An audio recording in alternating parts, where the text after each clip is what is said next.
Welcome everybody to Coffee Talk with the NAZ Suns. We got our second episode coming out for this edition. We got head coach Bret Burchard. Hey Bret, how you doing?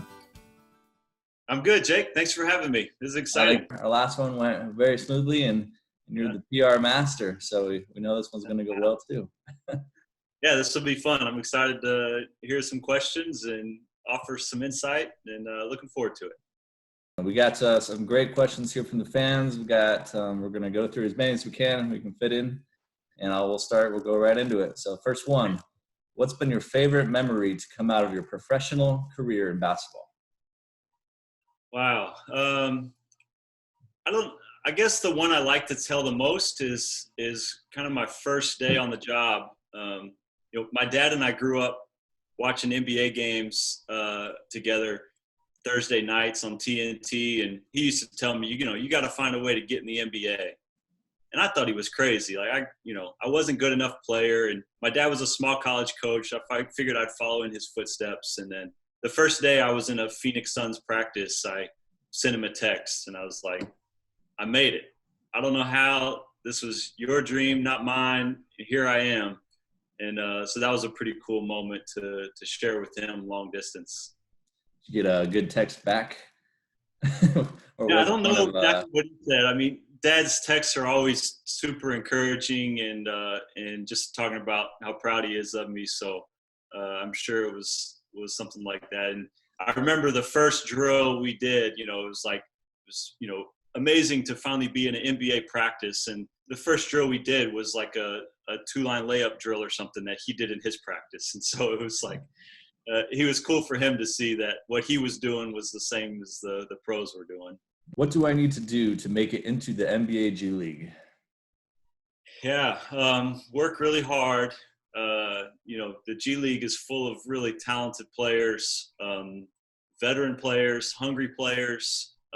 So it's going to take a lot of hard work, and there's not a lot of spots. Rosters are pretty small, and so there's only 280 spots on G League rosters. So, it's a tough thing to get into. But I think it's work really hard, and then find a way to get a foot in the door, whether it's through your college program and you end up in the G League draft or whatever that might be, or depending on how the future of this goes, when we bring back local tryouts, and that's an opportunity to get in front of the coaches and see. But the first piece of it is just prepare your game to play at a really high level. What is coaching in the NBA G League like? It's fun, and it's really challenging. I really like the G League because it is focused on development, and you're working with guys who are trying to make a jump in their careers, and they're hungry and they're motivated and they want to be coached. And so it's fun to work with them. It also poses a lot of challenges, with the roster turnovers and just the varying motivations and drives for each player.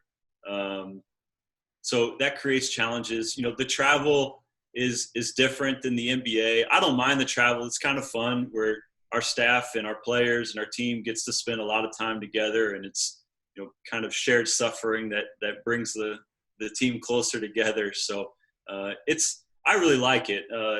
Like I said, it's challenging, but it's fun. Favorite pair of sneakers right now? Follow-up question. How many pairs of sneakers would you say you own?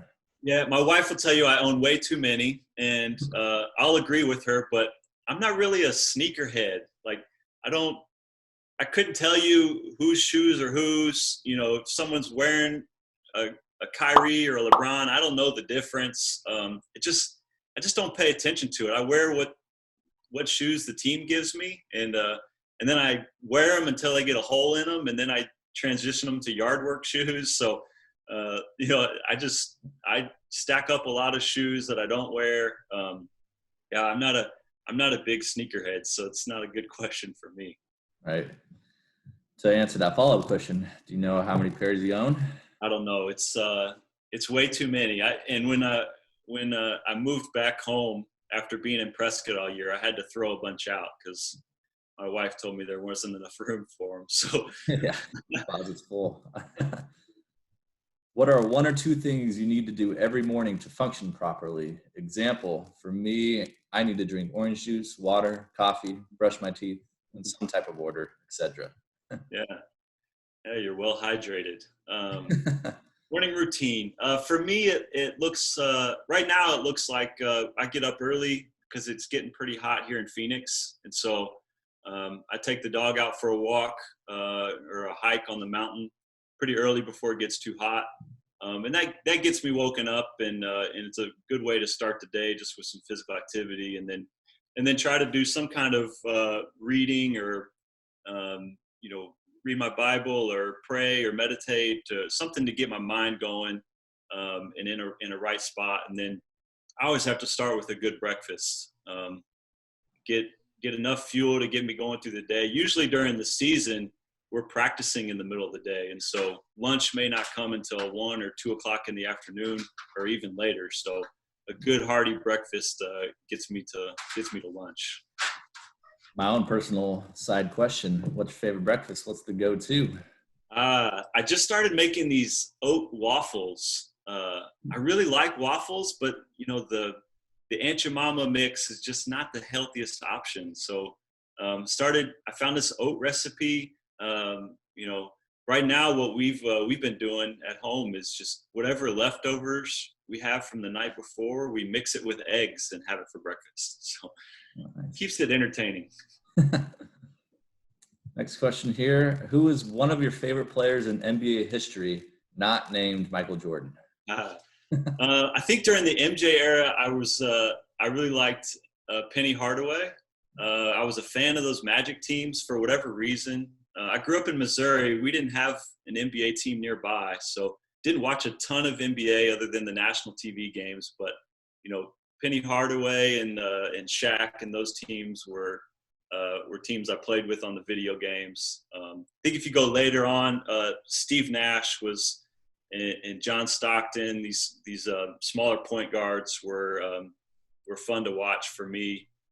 And then when I got to Phoenix and got to meet Grant Hill, the guy is just an amazing human being. It's a stud person, so have a lot of respect for him. Simple question here: Star Wars or Star Trek? Oh, I actually have not seen either one of them.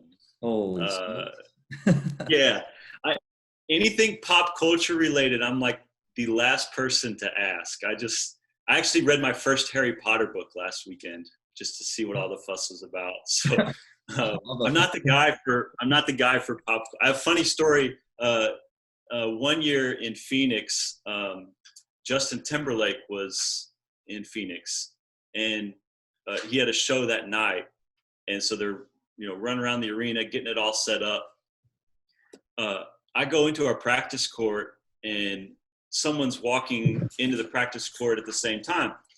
And so I open the door and I let him through, and he goes to the court, and then I take the elevator, go upstairs, and I started thinking about it a little more, and I was like, I think that. And so I texted the equipment manager. I said, is Justin Timberlake on the practice court right now?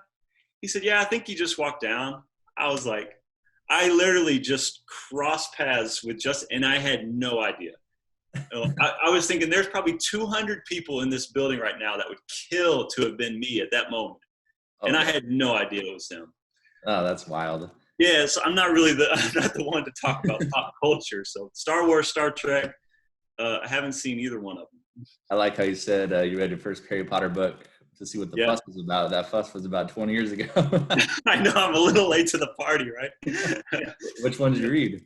The very first one. I just had to get the gist of the story, and it was good. I enjoyed it. You're a wizard, Harry. I'm a what? Maybe I'll reach number 2 in 24. Yeah. By the time I'm 40, I'll reach number 2. Yeah. All right. Do you have any dogs? Yeah, I have a pit bull named G. He's about 2 or 3 years old. We're not sure. He just showed up on our doorstep about 2 years ago over Thanksgiving, and he never left. funny story. He came one day. My wife was at work, and I, shoo him off. Figure it's a stray dog. Go home. Whatever. Next day he comes back, and my wife is here, and she, of course, puts a blanket on him and gives him a hug and gives him water. My wife's taking me to the airport that day, so we're driving down the hill away from the house, and G starts running behind the car. Ears are flopping, tail wagging, tongue's hanging out, and my wife sees him in the rearview mirror. I look over, and she's just crying. I said, well, I think we just got a new dog. So we went about 2 weeks before we claimed him, tried to find the owner, and no one claimed him. So he made it home here. Did you said the name is G, right? Yeah, the name is short for anything, or just simply? No, it was like I said, we waited about 2 weeks till we claimed him, and so we didn't give him a name or anything. It happened around Thanksgiving, and Taylor fed him all the turkey giblets, and he devoured it in like 2 seconds. And so she was calling him like Mr. Gobbles and Giblets and all this, other names, and we just ended up calling him G until we claimed him, and then by that time he learned his name, so it stuck. A phrase that's not too common, a Thanksgiving miracle. Yeah, right. How difficult is it to prepare for an appointment? I'm going to assume that's a game when their roster changes constantly. Yeah, it's hard. I think the cliche answer is, you worry about yourself more than the opponent. And it's even more true in the G League because the opponent is changing every day. I will say, as an assistant coach, you scramble all week leading up to the game, trying to figure out who's on assignment, who was called up. We're tracking the NBA rosters. We're calling our NBA friends, hey, did you see this guy on the bench in the NBA game last night, to know if he was going to be at our game the next night. So yeah, you show up at the gym and you immediately start counting heads when you see the other team to see who all's with them. Yeah, it's definitely something that's really difficult to prepare for. The one thing in the G League is it's not super complex with regards to plays and sets, and just because of the roster turnover. And so you don't have to spend a ton of time preparing for particular set plays and actions. You do spend a lot of time, more time preparing for the personnel that you're going to see. But you can't base your team off the opponent's personnel because of that. It changes all the time. If you do that, you're just going to be chasing your own tail. So it does make it difficult. It's another level of challenge to the whole thing. When trying to figure out who you're going to play against, that's when the NBA League Pass investment is key. Exactly. And when play is resumed, you're mad because you just want those bench shots. Right. In the timeout, you're probably excited because you're able to go see who's on the bench. Yeah, we tried to check the bench, check box scores, see who got in. Yeah. All right. During the season, how much basketball do you watch? What about during the off season? Yeah, during the season, it's a lot. Probably 3 games a day. We're rewatching our games. We're watching upcoming opponent games.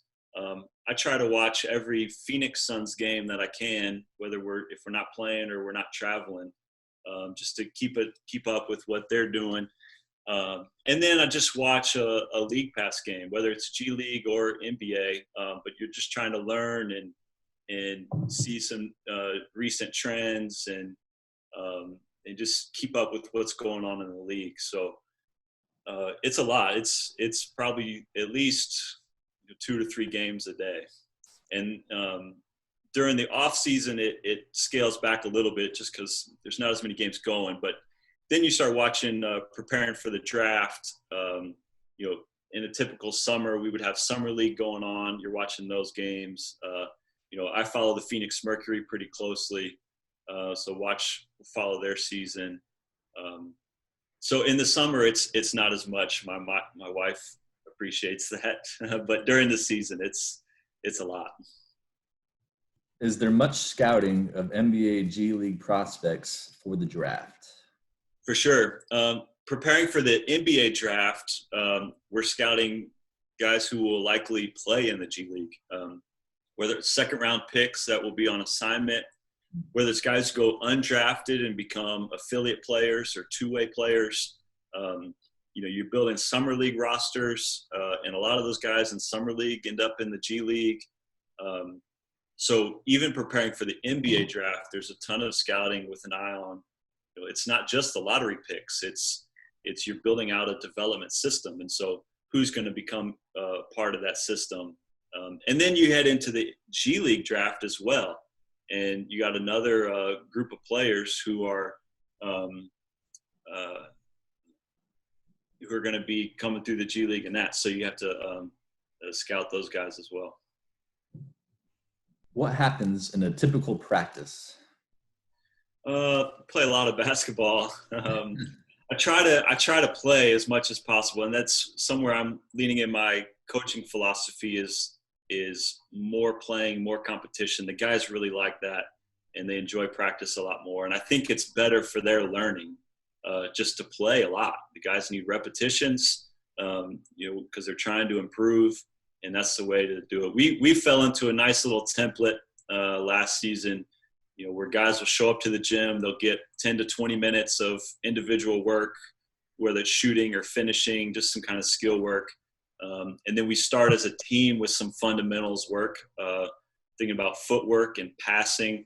And then we ramp them up into just some full court transition stuff. We're working on our offense, and we like to play against the coaches as defenders a lot, because the coaches will dictate the reads that the guys have to make. And so putting them in situations where they have to make decisions and react to defensive decisions helps them learn how to play together and make the right play.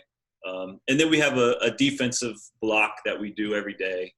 It's just, 3 or 4 drills that become a staple of our defensive philosophy. And then try to finish with some sort of competition, like I said, 5-on-5, even if it's 4-on-4 or 3-on-3, but we break down parts of the game and try to emphasize different pieces of it, and try to get a lot of competition in.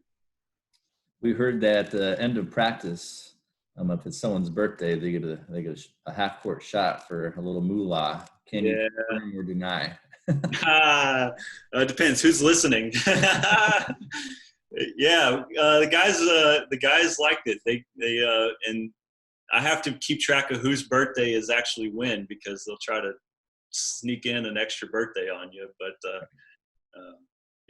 great. This is your 3rd birthday this season. How's that possible? Yeah, right. Exactly.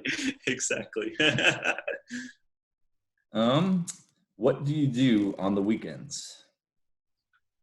Well, during the season, there's not really such thing as a weekend. We kind of have game days, practice days, off days, and travel days. So that's kind of how our week is broken up. On an off day, I like to be outside. I like to hike. I like to get out in nature, whatever that might look like. I've been doing a lot of mountain bike riding. In Prescott, I got a trail map of all the trails in Prescott. And I've started marking them off, try to get through every single trail on my mountain bike. So I think I'm about 2 or 3 long rides away from completing the map. So that's kind of what I like to do on my free time. Do you have a favorite trail in Prescott that you can remember? Ranch Trail. It's over by Lynx Lake. I think it's Ranch Trail number 62 or something like that. But it winds through the woods. It's not too technical. I don't have all the technical skills, so I like the long, flowy downhills. I can do some uphill climbs, but it was a nice long trail through the woods. So that one was probably my favorite. Have you experienced Silent Night at Taylor University before? Yeah, many times. So Taylor University is my alma mater. And you've probably seen what Jake's referring to in the question is a Silent Night, where the whole school comes to the game. And it's like the Friday night before finals. So everybody's been stressed out, studying and cramming. And so the whole school is just ready to let loose on energy. And they pack the gym, not even standing room only. Like they're on the sidelines. There's just there's no place to go. And then the whole gym is quiet for the first 10 points of the game. And it's eerie. I played in it for 4 years. I coached in it for 2 years. And it's eerie. It's like 2,000 people watching you practice. And it's uncomfortable. You know, the guys on the bench are like trying to make noise and keep the energy up, but everyone else is silent. And then that 10th point hits, and it is mayhem. And they're storming the court, and like once the 10th point goes in, you're running off the court so you don't get mobbed by the fans. Robinson to break the silence.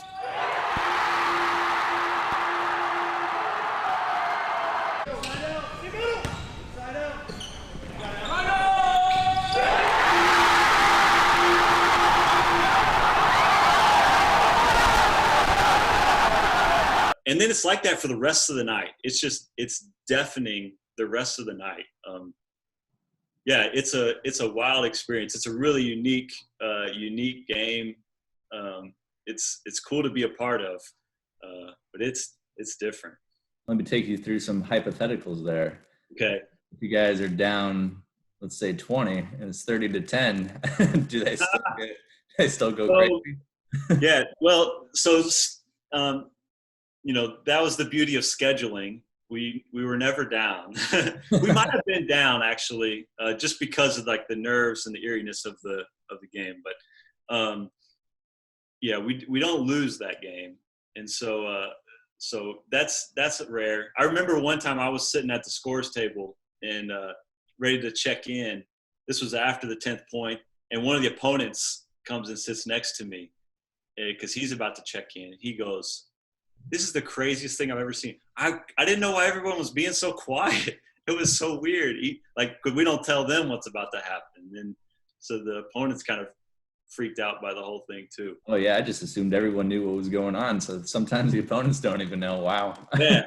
Now it's gotten so much it didn't have all the national publicity that it's getting now when I was playing. And so the opponent wasn't always aware of it. So, yeah, it created a little bit of an advantage for us. When that 10th point goes in, is it automatically an assumed timeout? Because from what I see, fans rush the court with that before the whistle even blows. Yeah, you're telling the coach, or you're telling the refs before the game. It's all orchestrated. Like, we're calling a timeout. It's funny amongst the players, you know, there's this, like, discussion about who's going to score the 10th point. And I remember one year we were at pregame meal, and we were talking, and the center and our shooting guard were like, nah, I'll score it. Nah, I'm going to score it. And we're kind of like not taking bets, but, you know, we were discussing who was going to score.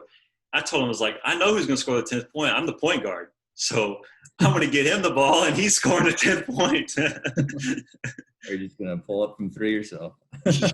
Well, yeah, I guess I could have done that too. That's awesome. All right, last question for you. And it's a very simple one. Go Suns? Go Suns every day. All the way to end it. Well, I appreciate you being on Coffee Talk with the NAZ Suns. Stay safe, and yeah, thanks for being on. We'll catch you next time. Yeah, thanks, Jake. Thanks for everyone for submitting questions. It was fun to spend a little time with you. Go Suns.